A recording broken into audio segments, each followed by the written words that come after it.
Hello everyone, welcome back to TGE TV. Sorry, actually, what am I on about? Good morning and welcome back to TGE TV. So as many of you will know, I've had the F12 now for circa 6 months. Don't troll me on the exact date I got it because I can't remember. You'll probably be able to go back to the collection video though. I've had it 6 months anyway, so I thought it'd be useful to do a little video on how much does it cost me and what it's been like to own. Because I know a lot of people ask about money, everyone's interested in money, so I thought it'd be a good video to do. Find out how much it's cost me over the past 6 months and also what it's been like, because I've never had a Ferrari before, so ownership experience as well. So stay tuned.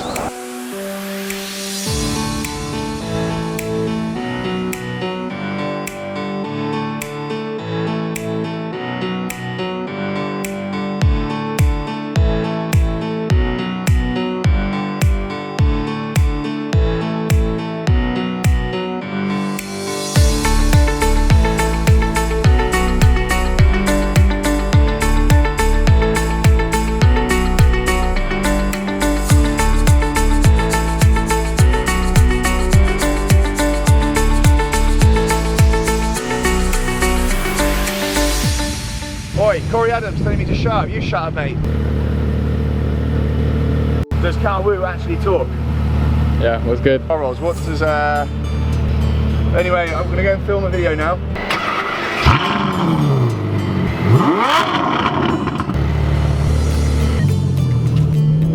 Okay, so first things first, what has it been like to own a Ferrari? Obviously these are my personal thoughts, this isn't factual based, it's just exactly what I've felt over the past 6 months.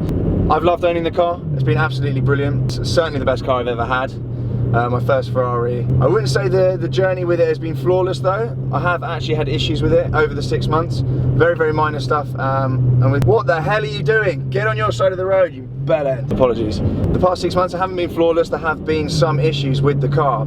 Before I got it, everyone was saying, you know, you will have the occasional electrical thing go wrong with it, and that was fine. I mean, most modern cars, you don't get a seamless journey with them. So this car, I don't drive it a huge amount. I drive it probably once, twice a week, absolute tops, and sometimes when I'm away and stuff and I'm working all week, I won't drive it for maybe 2 weeks at a time. And it sits in my car park, not on a trickle charger. So sometimes the battery goes a little bit flat. And then that means when you go back in the car, the non-essential stuff, like items like the radio, sat-nav, that kind of non-essential. The non-essential stuff basically sometimes doesn't work if you've allowed the battery to kind of deplete a little bit. So that happened a few times, kind of early days while having the car. That was fine. You drive it around for a bit, you turn the sat-nav on and off, and then it works and you're all good. And anyway, who wants to listen to music when you've got the V12 in it? But a couple of months back, I kind of got in the car, tried all that, turned it on and off a few times, and it didn't actually come back on. The radio wasn't working, sat-nav wasn't working, and it's quite nice to have your Bluetooth connected on your phone and all that kind of stuff. And you kind of expect that in a car of this kind of price. So it wasn't working. So in the end, I had to take it to the dealer, and I took it to Joe Macari in Wandsworth, which is actually very near where I live, and couldn't fault any of it.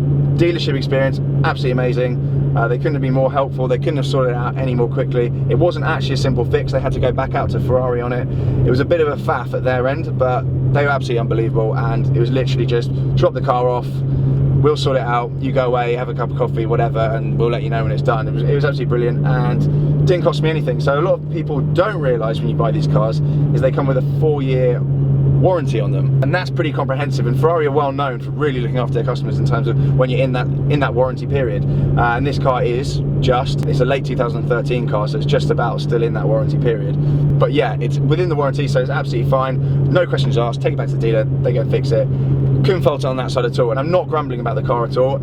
If all things to go wrong, a little glitch with the kind of radio and taking it to a dealer like half a mile from my house, can't complain at all. So overall, absolutely over the moon ownership experience with this. It's been an amazing car to drive, amazing car to own. It's unbelievably comfortable.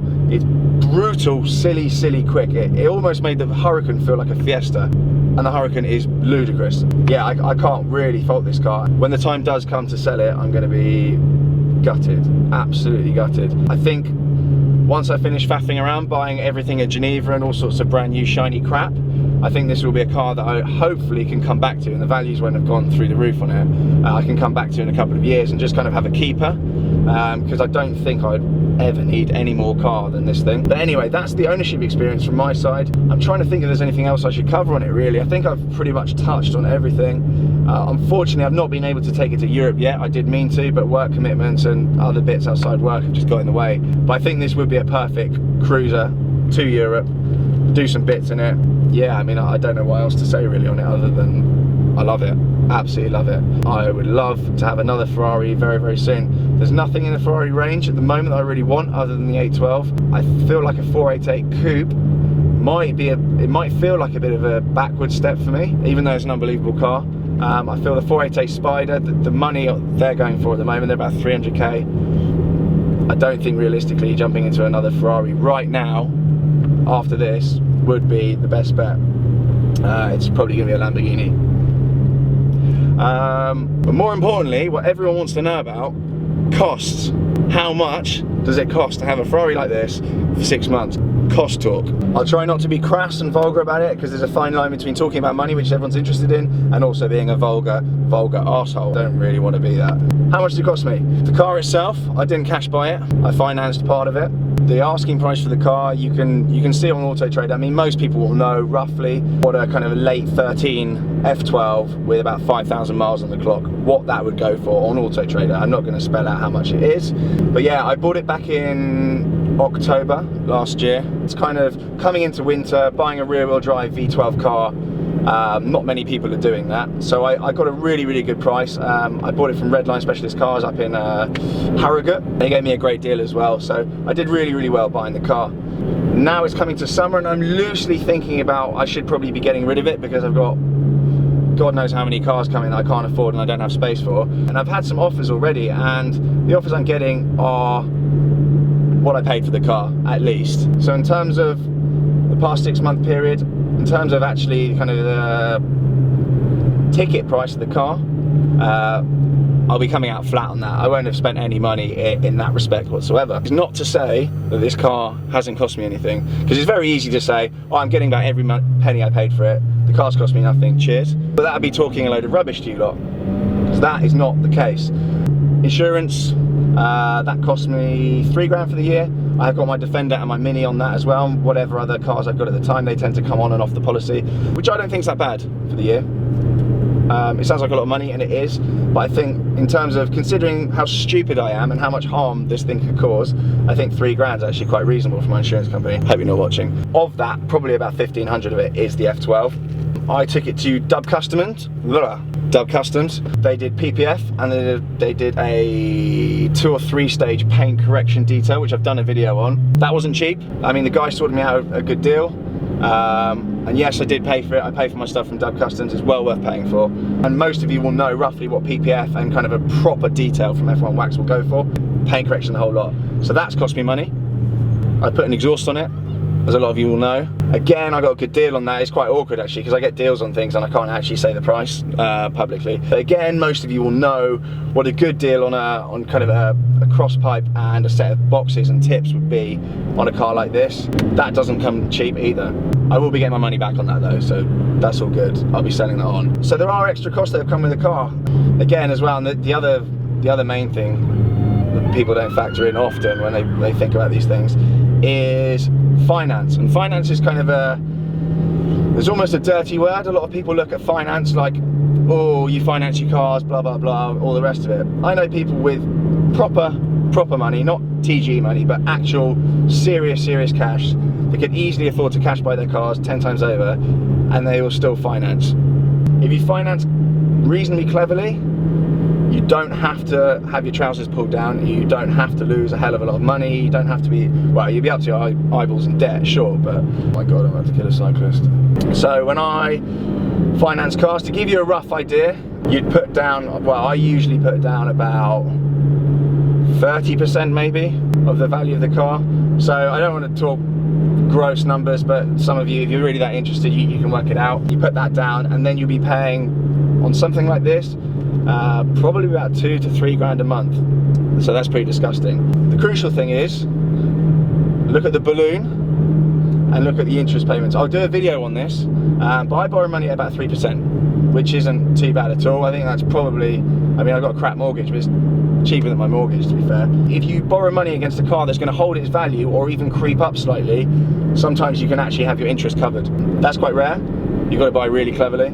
I don't see finance as something that's instantly going to kind of cripple you with debt and ruin your life, because you get the right agreement with the right person. And I'm not being paid to mention any companies, so I'm not going to mention any. There's loads about. Do your shopping as well. Make sure you really shop about. Get loads of quotes. Don't take the status quo. Don't just take a quote as, oh, that's the best they can do. Bully them. Say, oh, I've spoken to someone else. They did this rate. Haggle the arse off all of them, because it's a very competitive industry. So do your shopping around. Don't stroll into dealers with your eyes shut. Often dealers will screw you over more than asset finance companies, which is what I use. I just get pure asset finance. Hopefully useful, but I would say, by and large, if everything added up, the F12 has probably cost me maybe 4 to 5k for 6 months worth of use, which probably sounds horrendous to some of you. Sounds pretty horrendous, to be honest, full stop. I don't think for a car worth this amount of money that's actually that bad. If you think renting one of these for a weekend, oh, indicating the wrong way to kill someone. Actually, now I'm going to go straight on. If you think renting one of these for a weekend would be about 3 grand, and then you put down a 10k deposit that you'd probably lose because you'd bin it, I don't think 4 to 5 grand overall ownership costs for 6 months worth of this car is actually that bad. And that's because I was a bit of a Burke and I spent money on stuff as soon as I got it. I could have just got this thing, left the exhaust alone, didn't put PPF on it, didn't bother like de-swirling the paintwork or anything like that, and it probably would have cost me about, I don't know, 1,500 quid, just the insurance pretty much, and then 6 months worth of interest on the money that I borrowed, which is 3% of, well, you can work it out. But yeah, hopefully that's made sense. If it hasn't, troll me in the comments. Troll me anyway, to be honest. I don't really mind. I quite like the comments anyway. They're all quite funny. Okay, some of them quite vicious, so try and cut back on those if you can. So yeah, hopefully useful. A nice little kind of totally honest insight into Ferrari ownership. From my perspective, it's the first Ferrari I've ever had. It won't be the last. Absolutely love the brand. I think it's actually my favourite brand out there. But yeah, I won't be getting back into a Ferrari until it's the right car for me, and I think that's going to be the 812, which I'm mega excited about. I think I'm most buzzing about the 812 than anything out there, because if it's anything like this, wow, I think this is as close to perfection car-wise as it's going to get. And I know many of you will be thinking, why don't you just keep it then? Why have you bought a Aventador? I can't say Aventador. Oh, police! I think we're being pulled over. Uh-oh. Yeah, we are being pulled over, look. Actually? Yeah, look. You alright? Hello. Do you mind stepping out for me? I'll explain why you've been stopped. Yeah, sure. The dealer basically gave it to me without the front plate on it, and I don't... When did you get it? Oh, last year some point. And you haven't had it for a year? Well, late last year, yeah. I can't for the life of me work out how to get it on there.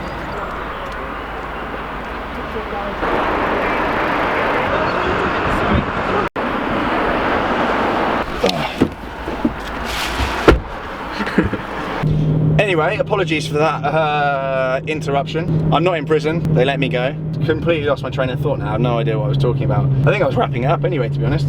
So, without further ado, that concludes the video. Thank you very much for watching. Let me know what you think. If you've got any further questions, I do reply to comments below the video, so do ask me as many questions as you like and I'll try and get back to you all on them. Hopefully that's been helpful. I've been as honest as possible without being crass and unpleasant. So yeah, let me know what you think. Thumbs up, subscribe, blah, and I'll catch you again soon. Bye.